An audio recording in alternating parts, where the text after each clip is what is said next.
that bond is just hard to break. You've been through something like that, with one of your brothers in combat, brothers in arms, and yeah, you can't like never make that go away. Then it kind of grew from there, and by the time I got issued my rifle, it was just like everybody gave their rifle a name, like a girl name. I forget some of the other guys, but mine was I wanted Dirty Diana.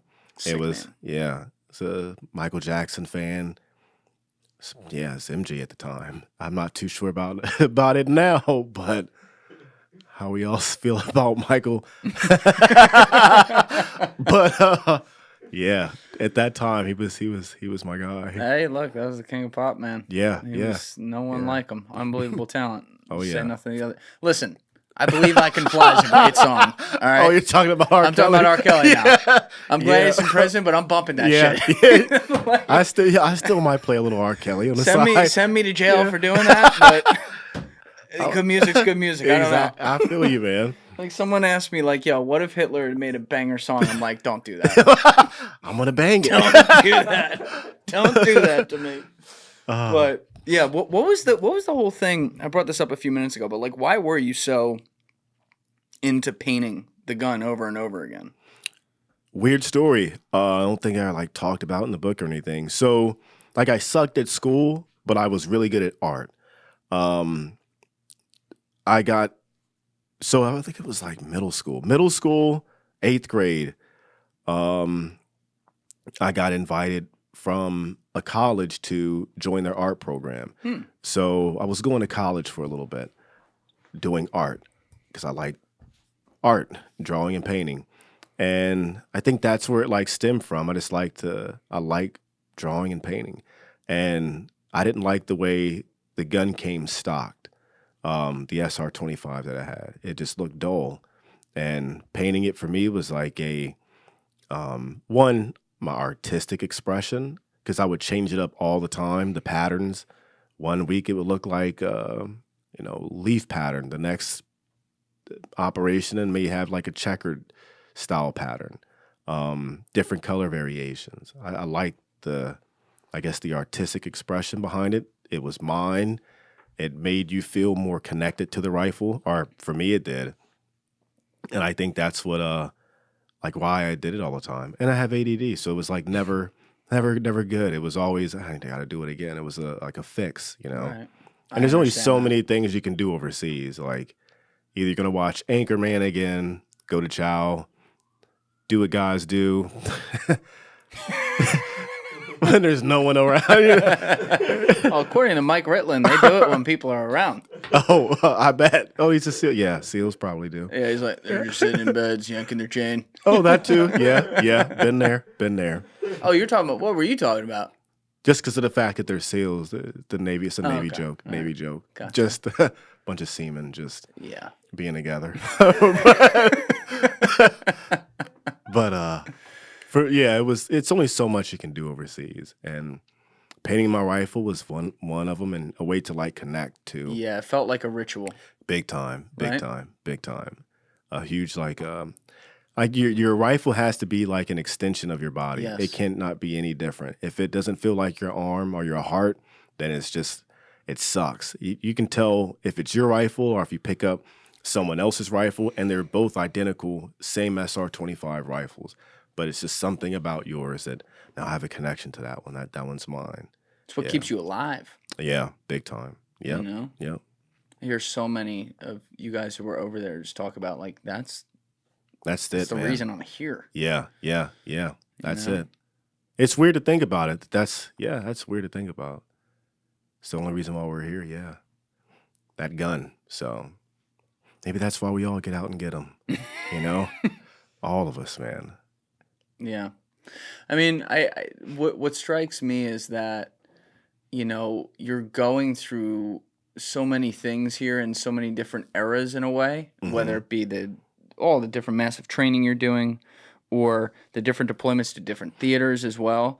And it's like the story of someone who's like 45 and saying like, look at what I just finished doing. But you're 23 at this point, or like 22. Yeah. You've kind of lived. You're not a the life- first person to say that. That's weird. But when I think about it, like you're kind of right. Like it does sound when I hear myself talk about it, man, I'm like, damn, it sounds like I did a lot. But then I know guys with like 14 deployments, so it's all perspective for me. You know, well, he died, so yeah. I know guys with like way more deployments and stuff, Yeah, but but I'm saying like maybe by the end, right? yeah, But I'm yeah, saying like once you rack up a few deployments, like you've been around, yeah, right? yeah, yeah. I'm saying you've been around and have seen the shit and done the shit Got and it. been in all the different shit at like 22. Yeah. You know, there's not a lot of guys that can talk about at that high level Hmm. that they had done all that at that age. And it's Yeah. almost like you went from this kid who you felt like you were immature in a lot of ways to Hmm. suddenly jumping into the not just the arm, like jumping into special forces, Yeah. and now you're like a hardened older dude. Yeah. It's weird the change up in mentality. Yeah, because you're around grown men. You're around like-minded, I guess you could say, men who are on the same page as you. Just a little bit more mature guys who have Right. been around the block a few times, as opposed to me just coming off the block. It was you have to adapt if you want to fit in. You have to. But yeah, there's a certain level of like maturity. But then you take it a step further to like guys who are in Delta and their level of maturity and just like their way of thinking is night and day compared to us, man. It's those guys are absolutely fascinating. But I get what you're saying. It's weird to look back at who I used to be and then getting into that line of work. It is weird, man. It is weird to see. Like I don't know where I would be with well, I do know, but if I didn't have that as a my background, the military, it would suck, man. It would suck. We wouldn't be having this conversation. Mm, Yeah, yeah. be bad. But you know, none of your friends that you grew up with, like you said, came in and did this, No. right? You were totally alone going and do it as a kid. I think one of the best parts I ever hear about the military from anyone from all levels of the military is that the the brotherhood and Hmm. camaraderie you get Hmm. from that is second to none, and Oh yeah. afterwards you can't replicate that in any Oh way. yeah. Like the guys that I grew up with, they were cool, but or at the time. But compared to like the relationships I had overseas and the guys I had in the Ranger Battalion, dude, it's more than brothers. You know what I mean? Yeah. It's a real like brotherhood, a real family. That dude, it's funny. I was talking to not too long ago. It was Mark Cunningham is his name. He was there on my first and second deployment in Iraq, and I hadn't talked to him since then. And he found me a couple of weeks or months ago on Twitter, and he just messaged me and gave him my phone number. We start talking, and my wife was there, and she's like, "It's crazy how you guys can just pick Pick it up up. right where you left off at, like nothing happened, Yep. nothing changed." I'm like, "Damn, I never thought of it like that." But it's that bond is just hard to break. You've been through something like that, with one of your brothers in combat, brothers in arms, and yeah, you can like never make that go away. That's always going to be there. That And no one else relationship. understands that. Yeah, exactly. She won't understand it. She's been there for like all the deployments. Other people from the outside won't understand it, but you can't have that same relationship. At least I don't think you can. If you worked at Walmart with someone, Yeah. and yeah, you 10 years later, 20 years later, you're like, oh man, remember that time we were stacking boxes? You know, I'm like, no, No, the fuck I don't.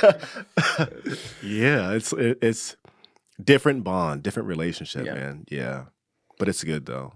And what was the deployment where your wife was going back and forth between actually marrying you? Was that like one of the first Iraq ones? Yeah, yeah, So yeah. you guys get married though, at the point we're at, you guys have been married. How difficult was it in the early years there while you're active to be constantly going on deployments Oh wow, and also having a relationship like that, a wife? that sucked, man. Like I never cried before a deployment, after a deployment like that. But for some odd reason, after we got married and living with someone for like, at that point, it was like 6 months. We had lived together in this apartment. You kind of like build a bond, I guess. And like I cried like a baby before that deployment. And I remember going into the compound, our little area before we start packing our bags onto the plane, and the guys are like, "Dude, what's wrong with you, man?" I was like, "Oh, nothing. I was just smoking some weed." My eyes were bloodshot red. It was so good, I'm crying. Yeah, I was crying like a baby in the car. And I did that for every deployment, man. I just cried like a baby. Like, I didn't want to leave. It always felt like, damn, this could be my last time ever seeing her again. And like, then what is she gonna do if she how are they gonna tell her? You know, are they gonna come knock on the door? Are they gonna call her? Or that stuff would always play with me.